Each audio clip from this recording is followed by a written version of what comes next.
Sem abraço, sem convívio social, dominados pelo medo de perder a saúde, a vida e as pessoas que amamos.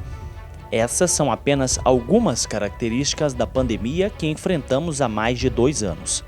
E essas condições podem ter consequências psicológicas devastadoras, caso não haja prevenção individual e comunitária. Sim, nós estamos falando do suicídio. A Organização Pan-Americana de Saúde alertou que a pandemia da Covid-19 aumentou os fatores de risco associados a comportamentos suicidas.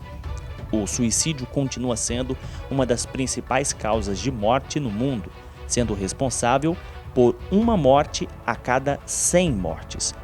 Se por um lado sofremos com o distanciamento físico, por outro, nunca tivemos tão conectados virtualmente.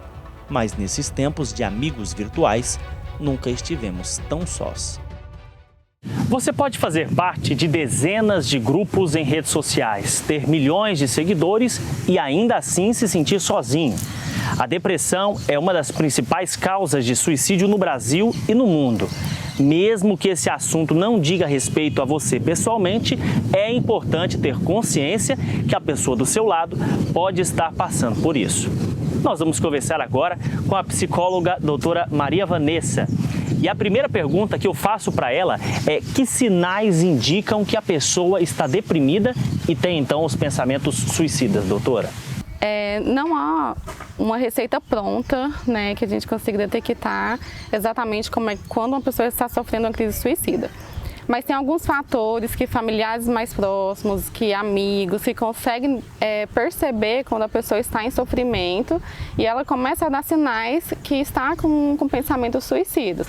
Como, por exemplo, ela começa a falar muito sobre morte, tanto sobre a própria morte quanto morte de outras pessoas.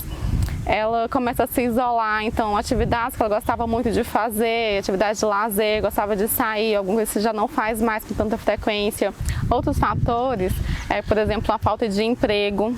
A pessoa perdeu um emprego recentemente, pode ser um dos fatores de risco para começar com pensamento suicida.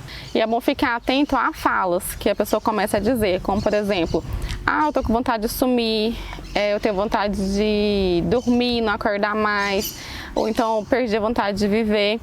São falas, né, que a gente precisa ficar atentos para tomar cuidado, para estar ajudando essa pessoa.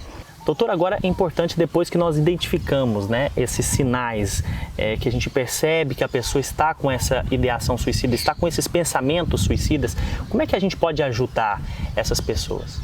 Primeiro, ser empático, né? Então, se eu percebo ali que a pessoa está com pensamento suicida, está falando em tirar a própria vida, falando muito de morte, como já foi falado, então procurar um lugar tranquilo, ter ali, disponibilizar um tempo para estar de fato com essa pessoa e ouvir o que ela tem a dizer, né? Então, assim, perguntar, se tiver em dúvidas em relação ao suicídio, perguntar: quando você fala que você tem vontade de sumir, o que você está dizendo? A pessoa pode dizer: olha, não quero mais viver, eu quero editar minha vida. E a gente pode sim falar sobre o suicídio com essa pessoa. Porque o próprio fato de eu conversar sobre, de eu falar sobre, já faz com que essa pessoa talvez não venha a tentar, não venha vir a fazer alguma tentativa de suicídio. Então, procurar ali estar com aquela pessoa, conversar. Se percebeu que ela tem os pensamentos, que ela está com ideação suicida, procurar uma ajuda profissional, incentivar essa pessoa a procurar um profissional da saúde. Então, e de repente acompanhar também essa pessoa, né? Porque às vezes ela não tem forças para estar indo sozinha. Então nós, não, vai lá no médico, vai procurar um psicólogo, um psiquiatra. Não, vamos juntos. Olha, eu vou com você e tal. Então a gente está ao lado dessa pessoa nesse momento é muito importante. Agora a gente falando desse assunto, também sobre o suicídio, e existem vários mitos, né, sobre o suicídio. Quais são eles? Pelo menos um pouco desses mitos, doutora, que a gente pode quebrar o tabu agora. Então, alguns dos mitos é que, por exemplo, se eu falar sobre suicídio com uma pessoa que está pensando em suicidar, eu vou fazer com que ela cometa suicídio. Isso é um mito muito grande, porque na verdade não. Se uma pessoa está ali com o pensamento suicida, ela não divide esses pensamentos, ela fica só com eles, pode vir a fazer com que ela não tenha outras ideias e que ela possa pensar que ela está sozinha, desamparada e não tem ninguém ali. Então, assim, falar sobre suicídio, perguntar se a pessoa está com pensamento suicida, pode fazer a ver com que ela venha desistir, que ela não venha tentar o suicídio. Outro mito é que o suicídio ele não pode ser prevenido.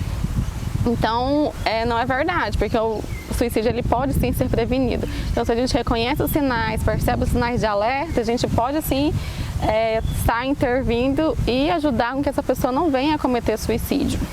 Existem outros mitos que devemos arrancar de vez da sociedade, como, por exemplo, a ideia de que pessoas com melhor situação financeira não têm motivos para pensar em tirar a própria vida. A depressão e o suicídio são grandes males do nosso tempo e não podemos tratá-los de uma forma tão superficial.